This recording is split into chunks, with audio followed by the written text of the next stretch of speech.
বাইরে বেশ বৃষ্টি হচ্ছে। হ্যাঁ সেই তো দেখছি। যাবো এক জায়গায় ভেবেছিলাম, আমার সে আর যাওয়া কাশিটা তো হলো না। ঠিকই হচ্ছে না, 3 সপ্তাহ 4 সপ্তাহ হয়ে গেল, মানে খালি গলাটা খুসখুস করছে আর কাশি হচ্ছে।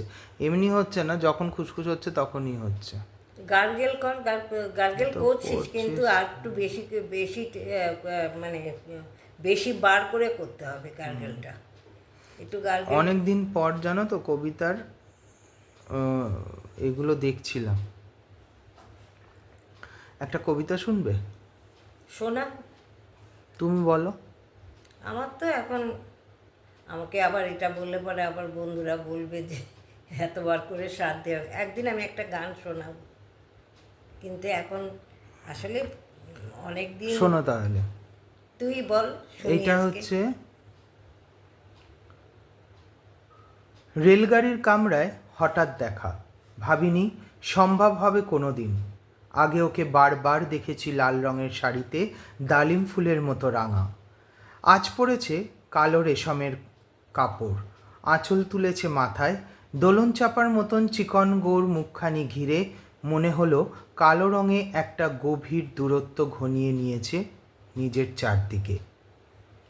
যে দূরত্ব সূর্যক্ষেতের শেষ সীমানায় শালবনের নীলাঞ্জনে। থমকে গেল আমার সমস্ত মনটা। চেনা লোককে দেখলেম অচেনার গাম্ভীর্যে। হঠাৎ খবরের কাগজ ফেলে দিয়ে আমাকে করলে নমস্কার। সমাজবিধির পথ গেল খুলে, আলাপ করলেম শুরু, কেমন আছো, কেমন চলছে সংসার, ইত্যাদি ইত্যাদি।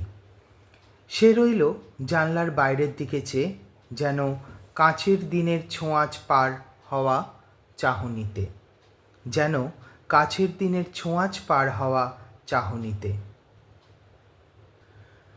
দিলে অত্যন্ত ছোট একটা জবাব, কোনোটা বা দিলই না। বুঝিয়ে দিলে হাতের অস্থিরতায় কেন এসব কথা, এর চেয়ে অনেক ভালো চুপ করে থাকা। আমি ছিলাম অন্য বেঞ্চিতে ওর সাথীদের সঙ্গে।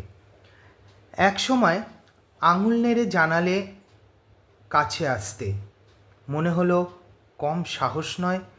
বসলুম ওর এক বেঞ্চিতে। গাড়ির আওয়াজের আড়ালে বললেন মৃদুস্বরে, কিছু মনে করো না, সময় কোথা কিছু মনে করো না, সময় কোথা সময় নষ্ট করবার। আমাকে নামতে হবে পরের স্টেশনেই। তুমি যাবে, দূরে যাবে তুমি, দেখা হবে না আর কোনো দিনই।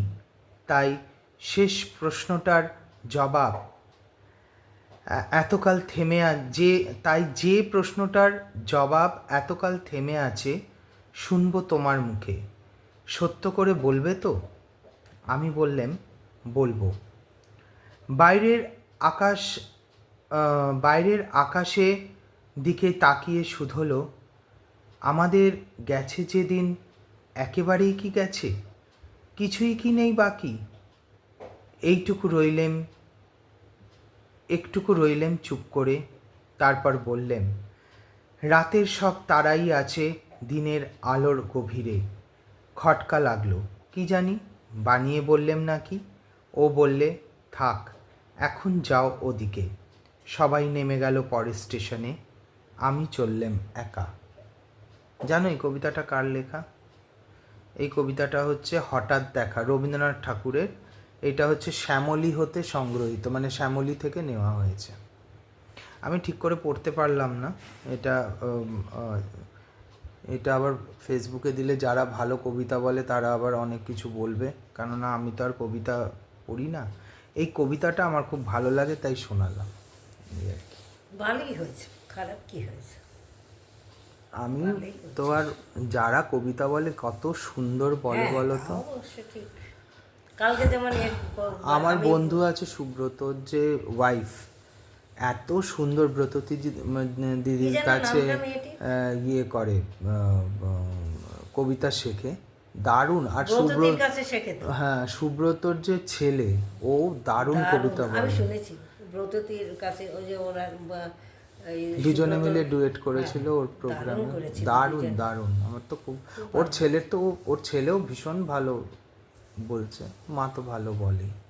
সেটা। এই আর কি,